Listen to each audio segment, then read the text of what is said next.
দেখো বন্ধুরা, সকাল সকাল কি বানাচ্ছি। এটা ওটসের পরোটা। মেয়ে অনেক দিন ধরে বলে যে মা বানিয়ে দাও, তাই আজকে চেষ্টা করলাম, দেখি পারি কিনা। এই দেখো গোলা, এই যে একটা বানিয়েছি, ভালো হয়েছে, দুই মেয়ে খাবে। হ্যাঁ, এই যে ওটসের পরোটা করছি তোমাদের জন্য। এই দেখো, এই দেখো কি সুন্দর উঠছে। এই যে, এই দেখো একটু ভেঙে গেছে মাঝখান থেকে। এই দেখো বন্ধুরা, মেয়েকে দিলাম। এই যে দেখো উল্টিয়েছি ভয়ে ভয়ে। বল কেমন হয়েছে? ভালো হয়েছে? তাহলে দিদির খুব আনন্দ হবে না?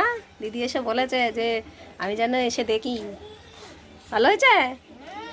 ঠিক আছে, তাহলে খাও আজকের মতন। তাহলে টাটা। আজকে সকালের টিফিন